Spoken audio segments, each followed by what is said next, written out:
I'm back doing this thing live one more time. See how it goes. I might start doing more and more of this live. We'll see. But I got a couple of questions. I got two questions from two people that sent me an email on yesterday. So I decided to answer the two questions live. Do something different for a change, you know. So a PS, and by the way, uh if you don't know who I am, I'm Sharp Game, and I'm the author of Love Can't Wait, which can be found on Amazon.com. And if you go to my website, you can find all of that stuff. ChooseYourRelationships.com, gear, books, everything, hoodies, whatever. Everything's on my website pretty much. So I got a question from somebody, and they wanted to know what I thought about tricking. What I think about when guys trick off their money on women. What are my opinions about that? If I have any opinions at all. And I understand that there's some guys out here that will try to justify um they try to make tricking seem like it's cool. But they made a song a long time ago. It says if it ain't tricking if you got it. But last I checked, tricking is tricking. It doesn't matter if you got the money or not. And there's always exceptions to the rule. But I would say, but when it comes to tricking off your money on women, I don't think you should make a habit of doing that. Because what happens is, it only takes, they say it only takes 21 days to start a new habit. So what happens is if you start tricking off your money on women and you make it a habit, if you make that your main source of getting laid, what's going to happen is it's going to start to become normal. And what's going to happen is, see, you got to think about it like this. If you're a guy and if you're paying money to a woman indirectly or indirectly, you're paying money to her because you want her to act like she likes you, right? And what's going to happen is, see, that's fast. That money exchange for sex is very fast. And see, that's going to become normal to you. And I know a lot of guys that don't want to go back to, courting a female, talking to a girl on the phone or meeting her with her in person. So some guys will be like, you know what, I'd rather just pay for it and just get it over with, because I know what I want and I know what she wants.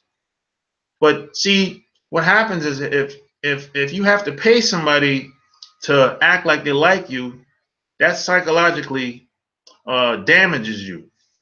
It's kind of like guys that go to the strip club.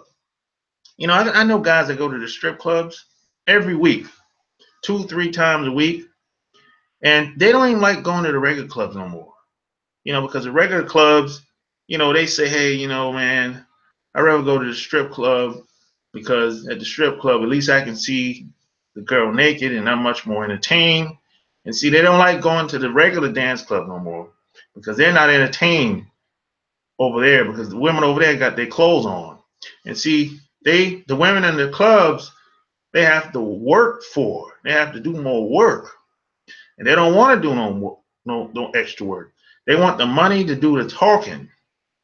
And see, this is what happens with a lot of guys when they start to trick off their money. They feel like, that mentality becomes like a part of their new lifestyle. And see, the only problem with tricking off money all the time is, see, you get into a habit of feeling like everyone has a price and I can pay for anything now. And a lot of guys cannot afford that type of lifestyle. They can't afford to keep paying consistently like that. So this is why I say you shouldn't make tricking normal. That shouldn't be something that you do on a regular. Now, there's always an exception to the rule. You know, I could see if you're like in a place like, I don't know, maybe Saudi Arabia or some place like that, some desert like country where it's like it's not a lot of women. Okay, and maybe you haven't got laid in months, 6 months, a year, something like that, and you see a woman and she's willing to do the do. Okay, I get it, you know. But if you're in America and you're tricking off your money on women every week, every month, something is wrong. Something has happened to you. You know, if you don't like going to the regular dance clubs, if your number one place of entertainment is the strip club only, something has happened to you. You know, you've been psychologically brainwashed, psychologically, you know, you're gone. And this is what happens to a lot of guys when they start tricking off their money. So that's the first question that I got. And the next question is, dude was like, the second question was a very good question, to be honest. Really. He said, you've traveled a lot over the years, because you spoke about it in your previous videos, which I have. What are some good spots for ex-military? There's a lot of spots. You know, if you're talking about living, and I know guys that live in places like Thailand, Australia, Colombia, Brazil. It really depends on what you want to do. I don't know how long you've been in the military. I don't know if you're retired, or I don't know if you uh, just did your time and got out like I did. But what I would say, it really depends on what you want to do. But the number one spot on the planet for veterans is Vietnam. Yeah, I find that to be interesting. If you don't believe me, do your own research. The number one spot for veterans, anybody that got out in the military, the number one spot for veterans is Vietnam.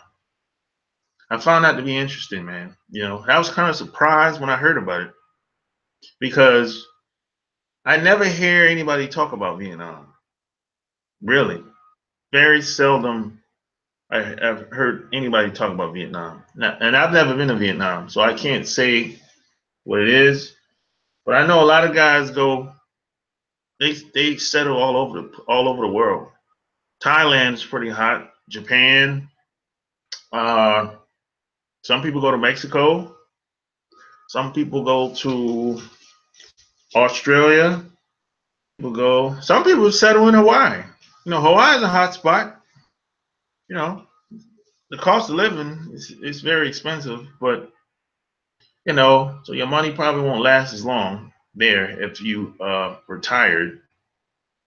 But there's a lot of spots. Toronto is a nice spot. Really, it's cold as shit up there. But that's a nice spot. But it really depends on what you want to do. Depends on what you're into. If you want to just chill out, relax, have a good time.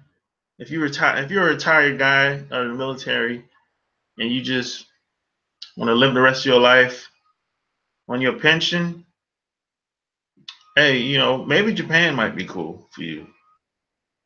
Maybe someplace like Thailand, or maybe Korea. I'm not really a big fan of Korea, but it could. I know some guys, they like places like Korea, Japan, Guam. Um, where else a lot of people like, man, that I know. Mexico, they like places like that. Brazil. Rio, places like that. Uh, Guatemala, yeah, people. I know some guys. Yeah, I never been to all those places, but I assume there's a good reason why they're there, because they've a lot of the guys I know that retired, they could have easily gotten out the military and came back to America and I don't know, just chill out or find a new career or whatever the case may be. But a lot of guys that I know got out. One of the main reasons why they go overseas is because the cost of living is a lot less in these other places, and their money is going to stretch. It's going to last longer.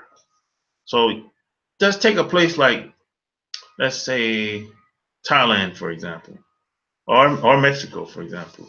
You can go there and live on half of the price that it would take for you to live good here, and you can live lavish there.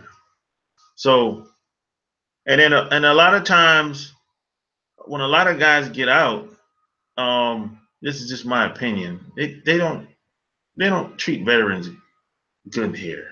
I mean, it's like you get treated very badly here, and maybe that's one reason why Vietnam is the hot spot for a lot of veterans. When I say veterans, I'm talking like everybody, all nationalities, male, female, whatever. That's the hot spot. That's where they don't only visit there, they live there.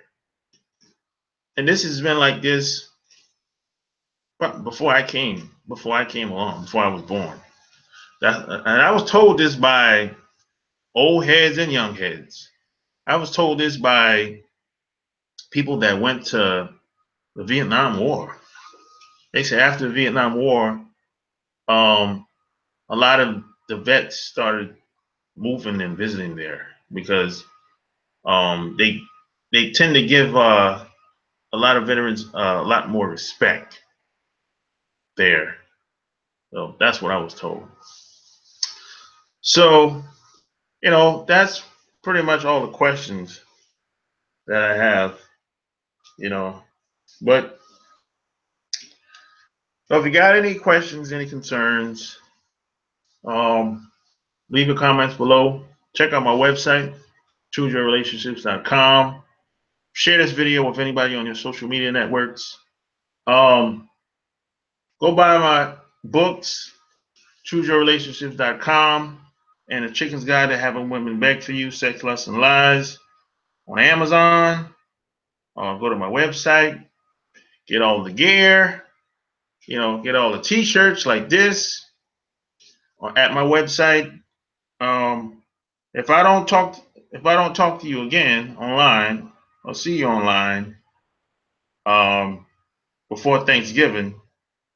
Enjoy yourself with your family. I'm not a big holiday person or whatever, but I know this is a good time to use these holidays to spend time with your family or whatever. So if I don't come online again, enjoy yourself. Have a happy Thanksgiving. Until next time, I'm out. Peace.